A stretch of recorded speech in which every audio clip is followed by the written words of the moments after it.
Guys, welcome back to the channel. ಮೊದಲನೇದಾಗಿ ಇವತ್ತಿನ smack down ಅಲ್ಲಿ ಏನಾಯ್ತು ಅಂತ ನಿಮಗೆ ಗೊತ್ತೇ ಇರಬಹುದು. ಎಂಡಿಂಗ್ ಅಲ್ಲಂತೂ ನಿಜವಾಗ್ಲೂ ಡಬ್ಲ್ಯೂ ಅವರು ಚಿಂದಿ ಉಡಾಯಿಸ್ಬಿಟ್ರು. ನಮ್ಮ ಸಿಎಂ ಪಂಕ್ ಅವರು ಡಾಕ್ಟರ್ ಆಫ್ ತೊಗೊನಾಮಿಕ್ ಗಿಮಿಕ್ ಅಲ್ಲಿ ನಮಗೆ ನೋಡೋದಕ್ಕೆ ಸಿಕ್ಕರು. ಸೊ ಪಂಕೋನಾಮಿಕ್ಸ್ ನಮಗೆ ನೋಡೋದಕ್ಕೆ ಸಿಕ್ತು. ಅಂಡ್ ಅದ್ಭುತವಾಗಿ ಅವರು ಕೂಡ ಜಾನ್ಸಿನ್ ಅವರ ರೀತಿನೇ ರ್ಯಾಪ್ ಕೂಡ ಮಾಡಿದ್ರು. ಅಂಡ್ ಈಗ ಈ ಒಂದು ಇಡೀ ಸೆಗ್ಮೆಂಟ್ ನ ಪ್ರೊಡ್ಯೂಸ್ ಮಾಡಿದವರು ನಮ್ಮ ರಾಬರ್ಟ್ ರೂಡ್ ಅಂತೆ. ನಿಜವಾಗ್ಲೂ ಅದ್ಭುತವಾಗಿ ನಮ್ಮ ರಾಬರ್ಟ್ ರೂಡ್ ಅವರು ಜಾನ್ಸಿನ್ ಹಾಗೆ ಸಿಎಂ ಪಂಕ್ ಅವರ ಸೆಗ್ಮೆಂಟ್ ನ ಅದ್ಭುತವಾಗಿ ಪ್ರೊಡ್ಯೂಸ್ ಮಾಡಿದ್ದಾರೆ. ಅಂಡ್ ಡಬ್ಲ್ಯೂ ಹಿಸ್ಟ್ರಿಯಲ್ಲಿ ಈಗ ನಮಗೆ 4 ಜನ ತೊಗೊನಾಮಿಕ್ಸ್ ಗಳು ನೋಡೋದಕ್ಕೆ ಸಿಕ್ಕಿದ್ದಾರೆ. ಮೊದಲನೇದಾಗಿ ಜಾನ್ಸಿನಾ ಡಾಕ್ಟರ್ ಆಫ್ ತೊಗೊನಾಮಿಕ್, ಎರಡನೇದಾಗಿ ಕರ್ಟ್ ಆಂಗಲ್ ಕರ್ಟೋನಾಮಿಕ್, ಮೂರನೇದಾಗಿ ಬಿಗ್ ಶೋ ಬಿಗನಾಮಿಕ್, ನಾಲ್ಕನೇದಾಗಿ ಸಿಎಂ ಪಂಕ್ ಪಂಕೋನಾಮಿಕ್. ಇವರೆಲ್ಲರೂ ಕೂಡ ಡಾಕ್ಟರ್ ಆಫ್ ತೊಗೊನಾಮಿಕ್ಸ್ ಗಳಾಗಿ ನಮಗೆ ನೋಡೋದಕ್ಕೆ ಸಿಕ್ಕಿದ್ರು. ಅಂಡ್ ಸಿಎಂ ಪಂಕ್, ಕರ್ಟ್ ಆಂಗಲ್ ಹಾಗೆ ಬಿಗ್ ಶೋ ಈ 3 ಜನರಲ್ಲಿ ಯಾರು ಜಾನ್ಸಿನಾ ಅವರ ರೀತಿ ತೊಗೊನಾಮಿಕ್ ಆಗಿ ರಿಯಲ್ ಆಗಿ ನಡ್ಕೊಂಡಿದ್ರು ಅಂತ ನಿಮ್ಮ ಅನಿಸಿಕೆನ ಕಮೆಂಟ್ ಮಾಡಿ. ನಮ್ಮ ನೆಕ್ಸ್ಟ್ ಅಪ್ಡೇಟ್ ಕಡೆ ಬರೋದಾದ್ರೆ ಆಫ್ ಕೋರ್ಸ್ ಇದಿರ್ತಕ್ಕಂಥದ್ದು ಕೂಡ ಸ್ಮ್ಯಾಕ್ ಡೌನ್ ಬಗ್ಗೆನೇ. ನಿಮ್ಗೆ ಗೊತ್ತಿರಬಹುದು ಕಳೆದ ಸ್ಮ್ಯಾಕ್ ಡೌನ್ ನಲ್ಲಿ ಏನೇನಾಯ್ತು ಅಂತ. ಒಂದು ಟೆಕ್ನಿಕಲ್ ಇಶ್ಯೂ ಇಂದ ಇಡೀ ಸ್ಮ್ಯಾಕ್ ಡೌನ್ ಆಫ್ ಏರ್ ಹೊರಟೋಗಿತ್ತು ಅಂತಾನೆ ಹೇಳ್ಬಹುದು. ನಿಜವಾಗ್ಲೂ ಅಲ್ಲೂ ಕೂಡ ಸೆಗ್ಮೆಂಟ್ ಆಗ್ತಾ ಇರಲಿಲ್ಲ. ಅಂಡ್ ಅದಕ್ಕೆ ಮೇನ್ ರೀಸನ್ ಏನಪ್ಪಾ ಅಂದ್ರೆ ಸ್ಮ್ಯಾಕ್ ಡೌನ್ ನಡಿಬೇಕಾದ್ರೆ ಇಡೀ ರಿಯಾದಲ್ಲಿ ಪವರ್ ಫೇಲ್ಯೂರ್ ಆಗಿತ್ತಂತೆ. ಅಂಡ್ ಆ ಒಂದು ಪವರ್ ಫೇಲ್ಯೂರ್ ಇಂದ ಡಬ್ಲ್ಯೂ ಪ್ರೊಡಕ್ಷನ್ ಅಲ್ಲಿ ಒಂದು ತೊಂದರೆ ಉಂಟಾಗಿತ್ತಂತೆ. ಅಂಡ್ ಅದರಿಂದ 20 ನಿಮಿಷಗಳ ಕಾಲ ಕಂಪ್ಲೀಟ್ ಎರಾನಾದಲ್ಲೂ ಕೂಡ ಚೂರು ಕರೆಂಟ್ ಇರಲಿಲ್ಲ. ಅಂಡ್ ಅದಕ್ಕೋಸ್ಕರ ಕಂಪ್ಲೀಟ್ ಆಗಿ ಕೋಡಿ ರೋಡ್ಸ್ ಹಾಗೆ ರ್ಯಾಂಡಿ ಓಟನ್ ಅವರ ಸೆಗ್ಮೆಂಟ್ ಕಟ್ ಆಯ್ತು. ಆದ್ರೂ ಕೂಡ ಇವರಿಬ್ರು ಬೇಗ ತನ್ನ ಸೆಗ್ಮೆಂಟ್ ನ ಮುಗಿಸ್ತಾರೆ. ಅಂಡ್ ಒಂದೇ ಒಂದು ಕ್ಯಾಮ್ರಾದಲ್ಲಿ ಡಬ್ಲ್ಯೂ ಅವರು ಇವರಿಬ್ಬರ ಸೆಗ್ಮೆಂಟ್ ನ ಶೂಟ್ ಕೂಡ ಮಾಡುತ್ತೆ.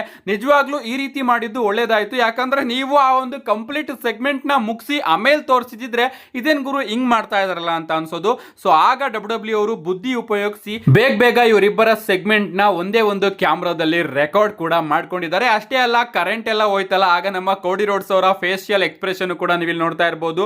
ನಾನು ಯಾವಾಗ ನನ್ನ ಲೈನ್ ನ ಹೇಳೋಣ ಅಂತ ನಮ್ಮ ಕೋಡಿ ರೋಡ್ಸ್ ಅವರು ಕಾಯ್ತಾ ನಿಂತಿರ್ತಾರೆ. ಅಂಡ್ ಕರೆಂಟ್ ಎಲ್ಲ ಹೋದಾಗ್ಲ ಅವರು ಕೇಳ್ತಾ ಇರ್ತಾರೆ, ನಾವಿವಾಗ ಲೈವ್ ಅಲ್ಲಿ ಇದೆಯಾ, ಎಲ್ಲಾ ಕ್ಯಾಮ್ರಾಸ್ ಗಳು ಕೂಡ ವರ್ಕ್ ಆಗ್ತಾ ಇದೆಯಾ, ಕರೆಂಟ್ ಬಂತ ಅಂತ ನಮ್ಮ ಕೋಡಿ ರೋಡ್ಸ್ ಅವರು ಕೇಳ್ತಾನೆ ಇರ್ತಾರೆ. ಬಟ್ ಇನ್ನೂ ಕೂಡ ಕರೆಂಟ್ ಬಂದಿರೋದಿಲ್ಲ. ಈ ಒಂದು ಗ್ಯಾಪ್ ಅಲ್ಲಿ ಟ್ರಿಪಲ್ ಎಚ್ ಅವರು ನಮ್ಮ ಕೋಡಿ ರೋಡ್ಸ್ ಅವ್ರನ್ನ ಮತ್ತೊಮ್ಮೆ ಎಂಟ್ರೆನ್ಸ್ ಮಾಡೋದಕ್ಕೆ ಕಳಿಸ್ತಾರೆ.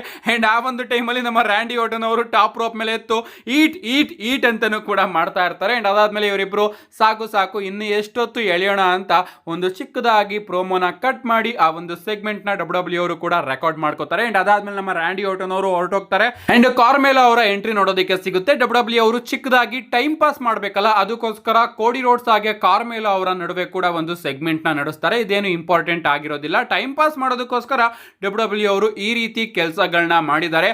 ಏನೇ ಆಗ್ಲಿ ಗೈಸ್, ಆ ಒಂದು ಬ್ರೇಕ್ ಇತ್ತಲ್ಲ, ಸೆಗ್ಮೆಂಟ್ ನಡಿಬೇಕಾದ್ರೆ ಒಂದು ಅಡ್ವರ್ಟೈಸ್ ನಮಗೆ ನೋಡೋದಿಕ್ಕೆ ಸಿಕ್ತಲ್ಲ, ಇಡೀ ವರ್ಲ್ಡ್ ಅಲ್ಲೇ ಲಾಂಗೆಸ್ಟ್ ಅಡ್ವರ್ಟೈಸ್ಮೆಂಟ್ ಆಗ್ಬಿಟ್ಟಿದೆ. ಕಂಪ್ಲೀಟ್ ಆಗಿ 15 ನಿಮಿಷ ಬ್ರೇಕಿಗೆ ಹೊರಟೋಗಿದ್ದಾರೆ ಡಬ್ಲ್ಯೂ ಅವರು. ಸೊ ಇದೊಂದು ಹೊಸ ರೆಕಾರ್ಡ್ ಅಂತಾನೆ ಹೇಳ್ಬಹುದು. ಏನು ಮಾಡೋದಕ್ಕಾಗೋದಿಲ್ಲ, ನೈಟ್ ಆಫ್ ಚಾಂಪಿಯನ್ಸ್ ಅಲ್ಲಿ ಈ ರೀತಿ ತೊಂದರೆ ಆಗದೆ ಇರೋ ರೀತಿ ಡಬ್ಲ್ಯೂ ಅವರು ಈಗ ಗಮನ ವಹಿಸಬೇಕು ಅಷ್ಟೇ. ಸ್ಮ್ಯಾಕ್ ಡೌನ್ ಬಗ್ಗೆ ಮಾತಾಡ್ತಿದ್ವಿ ಅಂದ್ರೆ ಡಬ್ಲ್ಯೂ ಅವರು ಇನ್ನ ಒಂದು ಗುಡ್ ನ್ಯೂಸ್ ನ ಅಫಿಷಿಯಲ್ ಆಗಿ ಕನ್ಫರ್ಮ್ ಮಾಡಿದ್ದಾರೆ. ಆ ಒಂದು ಗುಡ್ ನ್ಯೂಸ್ ಏನಪ್ಪಾ ಅಂದ್ರೆ ಮುಂದಿನ ಸ್ಮ್ಯಾಕ್ ಡೌನ್ ನಮಗೆ 2 ಗಂಟೆಯ ಶೋ ಆಗಿ ನೋಡೋದಕ್ಕೆ ಸಿಗುತ್ತೆ. ಇವತ್ತಿನ ಸ್ಮ್ಯಾಕ್ ಡೌನ್ ನಲ್ಲಿ ನಮ್ಮ ಮೈಕಲ್ ಕೋಲ್ ಅವರು ಅಫಿಷಿಯಲ್ ಆಗಿ ಅನೌನ್ಸ್ ಮಾಡ್ತಾರೆ, ಮುಂಬರುವಂತಹ ಸ್ಮ್ಯಾಕ್ ಡೌನ್ ಇನ್ಮುಂದೆ 2 ಅವರ್ ಶೋ ಆಗಿ ನೋಡೋದಕ್ಕೆ ಸಿಗುತ್ತೆ ಅಂತ. ನಿಜವಾಗ್ಲೂ ನನಗಂತೂ ಸಿಕ್ಕಾಪಟ್ಟೆ ಖುಷಿ ಆಯ್ತು. 3 ಗಂಟೆ ಸ್ಮ್ಯಾಕ್ ಡೌನ್ ನ ನೋಡೋದಕ್ಕೆ ಆಗ್ತಾ ಇರಲಿಲ್ಲ.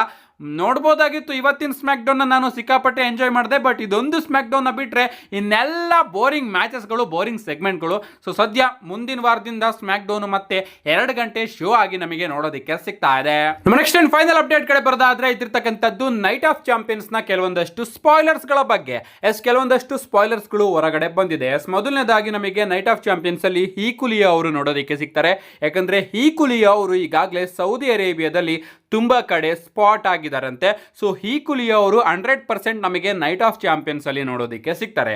ಎರಡನೇ ಸ್ಪಾಯ್ಲರ್ ಏನಪ್ಪಾ ಅಂದ್ರೆ ರ್ಯಾಂಡಿ ಆರ್ಟನ್ ಹಾಗೆ ಕೋಡಿ ರೋಡ್ಸ್ ಅವರ ನಡುವೆ ನಡೀತಿರ್ತಕ್ಕಂತಹ ಕಿಂಗ್ ಆಫ್ ದ ರಿಂಗ್ ನ ಫೈನಲ್ಸ್ ಅಲ್ಲಿ ನಮ್ಮ ಕೋಡಿ ರೋಡ್ಸ್ ಅವರು ವಿನ್ ಆಗ್ತಾರಂತೆ. ಈ ರೀತಿ ಸ್ಪಾಯ್ಲರ್ಸ್ ಗಳು ಹೊರಗಡೆ ಬರ್ತಾ ಇದೆ.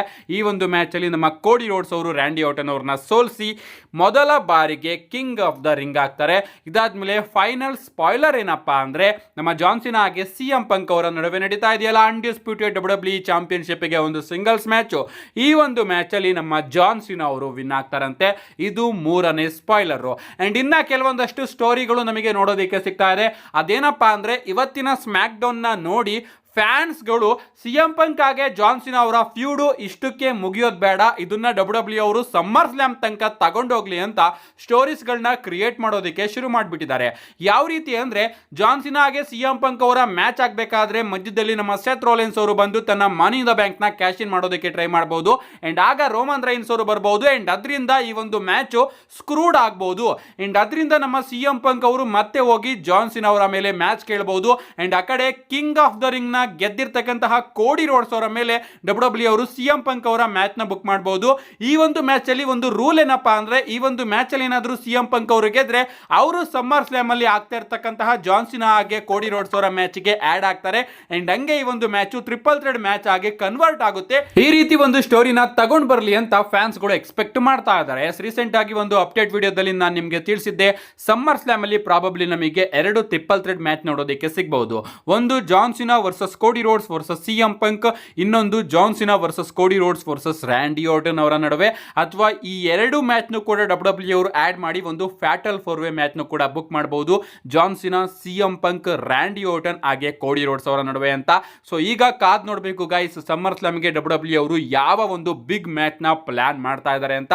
ಆ ಕಡೆ ರ್ಯಾಂಡಿ ಆರ್ಟನ್ ಅವರು ಕೂಡ ಟ್ರಿಪಲ್ ಥ್ರೆಡ್ ಮ್ಯಾಚ್ ಗೆ ಆಡ್ ಆಗಬಹುದು ಅಂತ ಅನಿಸ್ತಾ ಇದೆ. ಈ ಕಡೆ ಸಿಎಂ ಪಂಕ್ ಅವರು ಕೂಡ ಆಡ್ ಆಗಬಹುದು ಅಂತ ಅನಿಸ್ತಾ ಇದೆ.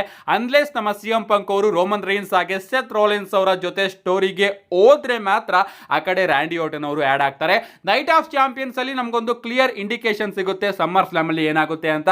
ಯಾರು ಕೂಡ ಮಿಸ್ ಮಾಡ್ಕೋಬೇಡಿ ನೈಟ್ ಆಫ್ ಚಾಂಪಿಯನ್ಸ್ ನ ಇವತ್ತು ರಾತ್ರಿ 10 ಗಂಟೆಗೆ. See you guys in my next video.